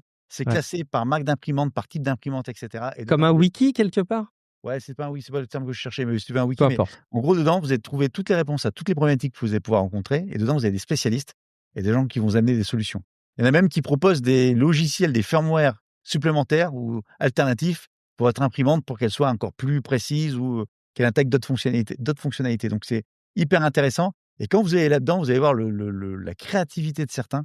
C'est incroyable pour faire évoluer leur machine. Ouais, c'est comme les voitures, hein, ça devient du tuning après, c'est sans limite.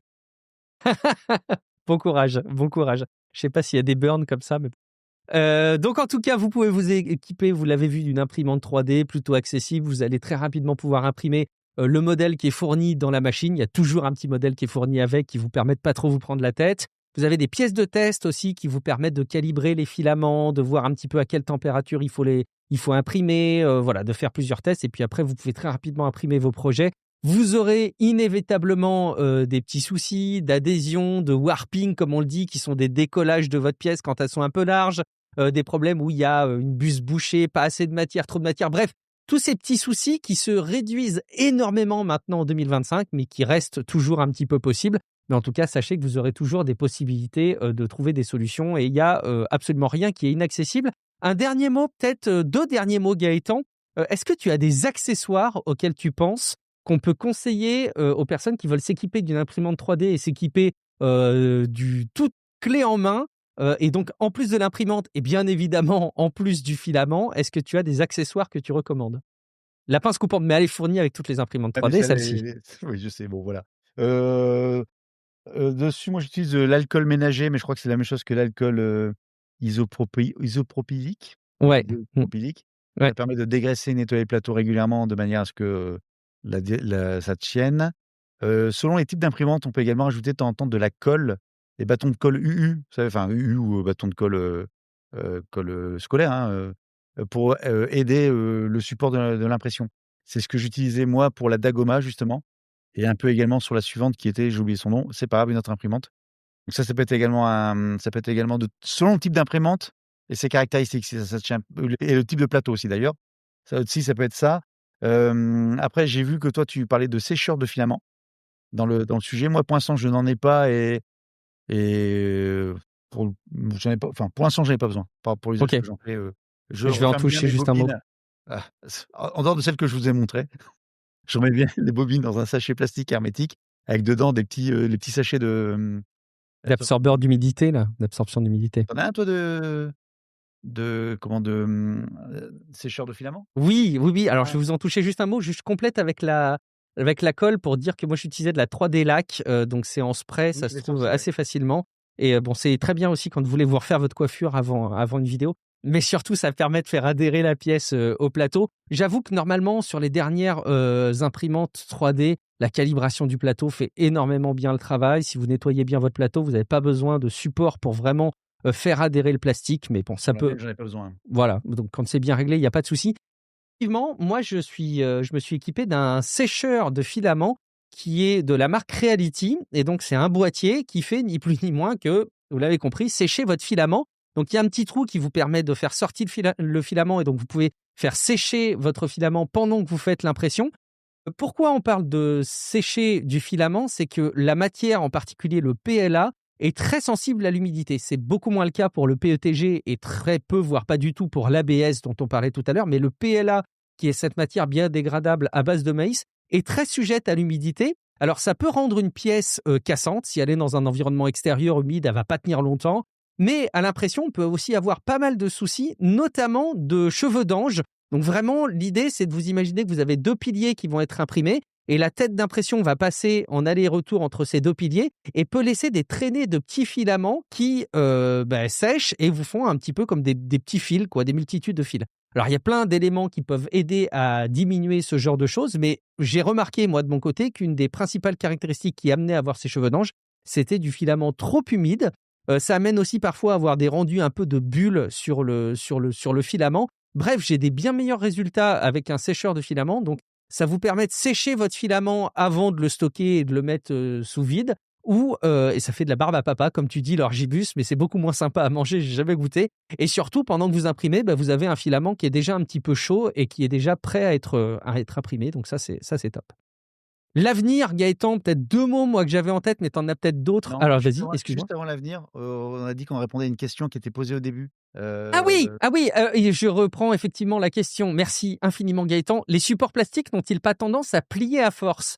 Eh ben, j'allais dire, le test ultime Gaëtan, c'est de suspendre des pièces en Lego un peu lourdes au mur pour voir ce qui se passe, non?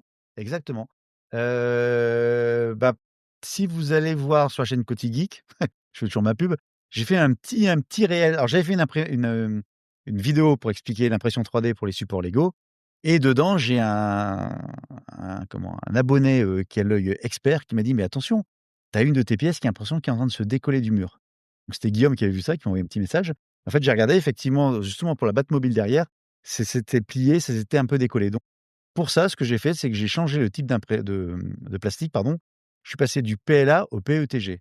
Parce que le PLA, comme je l'expliquais tout à l'heure, il est plus sensible à l'humidité, comme disait, Guillaume, à l'impression, mais également il est, biodégradable et avec l'humidité dans le temps, ça se dégrade et même c'est très sensible aussi à la chaleur. Donc dans la durée, c'est pas fait pour tenir ce genre de choses en support. Le PETG, c'est quelque chose qui est très solide, quasiment identique à l'ABS en termes de caractéristiques, physique.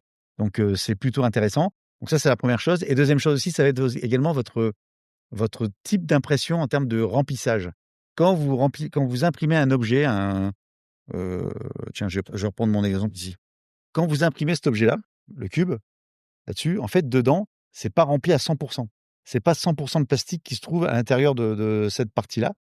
En fait, à l'intérieur, vous avez un système il me faudrait un autre éclairage. Bon, je peux pas.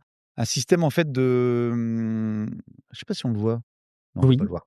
Si, On je va pense pas le qu'on voit voir. les détails quand même là. Nid d'abeille. Non, mais c'est le nid d'abeille à l'intérieur. Mmh.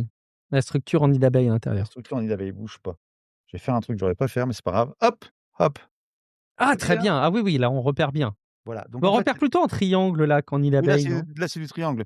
Mais en gros, c'est le principe, c'est ça, c'est que vous allez en fait remplir à 20 ou 30 votre objet parce que, la structure permet de maintenir le plastique. Par contre, si c'est quelque chose qui doit être très, très solide, très dur et qui ne doit pas plier dans le temps, bah, vous allez le remplir peut-être à 80-90 voire à 100. Alors bien évidemment, il y a plus de plastique consommé, ça prend plus de temps à imprimer et après derrière, ça sera beaucoup plus solide. Mais en gros, l'idée, c'est aussi ça, c'est-à-dire que selon le type d'usage et le type de de destination de votre objet, à quoi ça va servir, vous pouvez changer soit le plastique, soit la façon de l'imprimer. Et même dans certains slicers, vous pouvez même changer le type de remplissage, soit en triangle, soit en nid d'abeille, soit en... Un autre truc aussi, je crois, c'est rosace ou un truc comme ça. Enfin, voilà. Ouais, il y en a plusieurs. Ouais. Ouais, il y en a plusieurs. Voilà. Et d'ailleurs, ces structures, effectivement, permettent de garantir la solidité d'une pièce. Mais la première impression qu'on pourrait avoir, c'est de remplir tout en dur, beaucoup, très solide. Et en fait, on sait qu'on a une résistance des matériaux qui est vraiment forte, sans aller jusqu'à 100% de remplissage, mais avec ces motifs. Donc, et une dernière chose aussi, c'est que même si vous remplissez en dur l'ensemble de votre objet, si à un moment donné, vous avez un point un peu plus sensible, imaginons que vous avez un objet carré, puis au-dessus, vous avez une petite pointe qui vient porter, par exemple, mon support pour ma porte de frigo, c'est un support avec la charnière qui vient par-dessus. Bref, si je l'imprime en couche comme ça, en fait, la partie, les couches vont être plus sensibles dans la partie horizontale que la partie verticale. Donc parfois, il faut peut-être imprimer dans le sens contraire de la force qui va être exercée sur l'objet pour éviter que les couches viennent se décoller. Effectivement. Fragile. Il y a plus de résistance. Il y a plus de résistance au sein même d'une couche qu'entre deux couches quelque part. C'est ça, voilà. On rentre dans c'est tout ce que je voulais dire. On rentre dans l'optimisation au top du top, mais c'est bien, vous avez un épisode complet sur le sujet, c'est cool. Un petit mot aussi, c'est assez souvent que une des idées qu'on a en impression 3D, c'est d'imprimer des supports pour la bouffe. Genre, tu sais, des petits moules pour faire des onigiri en japonais, avec triangles de riz, etc. Ayez en tête quand même que l'impression 3D en général et les matériaux qui sont faits pour l'impression 3D et l'alimentaire, c'est pas génial. Je sais qu'il doit exister des filaments dédiés à l'alimentaire, mais ils sont pas si fréquents que ça. J'ai presque tendance à vous dire, allez plutôt faire des choses en silicone, quitte à les faire sur la base d'autres pièces en impression 3D, en plastique. Ou en poterie. Ou en poterie, c'est encore plus simple, effectivement, peut-être, si vous avez un four à poterie, enfin bref, tout ce qui va bien. Mais Prusa a annoncé il n'y a pas très longtemps que ça y est, ils vont lancer des imprimantes 3D de silicone, justement. Donc ça, c'est assez révolutionnaire pour le coup et c'est assez dingue. C'est deux fluides qui se composent pour faire du silicone qui se solidifie.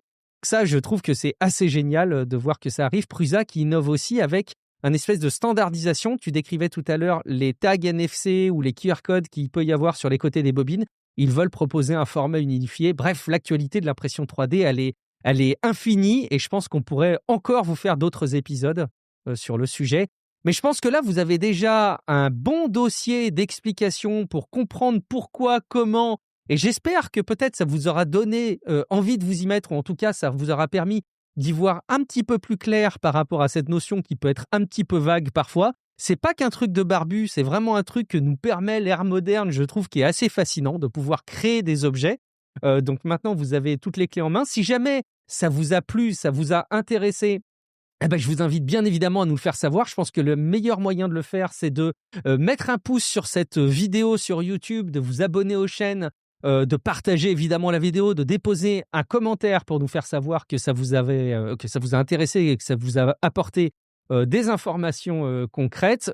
N'hésitez pas aussi à évaluer le podcast et puis dites-nous si jamais vous avez envie qu'on vous fasse des épisodes supplémentaires sur des parties qu'on pourrait développer dans l'impression 3D avec Gaëtan. À l'avenir, c'est aussi des choses qu'on pourrait bien évidemment faire. Gaëtan, où on te retrouve? On me retrouve, si vous me regardez sur Côté Geek, vous me retrouvez sur la chaîne que vous regardez. Vous y êtes Si déjà. vous regardez sur Tech Café, retrouvez-moi sur Côté Geek. Si Voilà. vous regardez sur Twitch, retrouvez-moi sur Brick en Vrac. Il y avait un piège sur Twitch concernant les Lego. Si vous voulez m'entendre, vous pouvez m'écouter sur Coticast, mais surtout sur Brick en Vrac pour tout ce qui est actualité des Lego, montage de Lego. Et là, juste derrière, si vous voyez, c'est le prochain live Twitch. D'ici dimanche, on va monter ça ensemble. Ça donne envie et c'est hyper reposant. Moi, j'avais pas eu l'occasion d'assister à tes lives avant hier soir. J'ai passé un moment de détente. Donc, c'est vraiment typique de ces streams Twitch dans lesquels vous pouvez passer un bon moment. Et d'ailleurs, faire autre chose en même temps parce que ça empêche pas de jeter un coup d'œil et de discuter avec toi. Mais non, mais pas du tout. Mais parce que ça permet d'avoir un environnement, d'échanger et puis de faire autre chose en même temps. Franchement, je suis sûr qu'il y a énormément de gens qui consomment Twitch comme ça. Donc, c'est très raccord. On vous donne plein de recommandations et de références dans les notes de l'épisode et dans la description de la vidéo. Donc, allez jeter un coup d'œil. Je suis Guillaume Vendée. Je suis dans Tech Café, un podcast qui sort une vidéo par jour si je compte sur les shorts. Et sinon, 2 épisodes complets chaque semaine pour suivre l'actu tech. Je compte sur vous pour vous abonner si ce n'était pas déjà fait. Merci infiniment pour avoir écouté cet épisode et nous avoir regardé, je l'espère, en vidéo. Rendez-vous dans quelques jours pour un prochain épisode ou une prochaine vidéo. Ciao à toutes et à tous.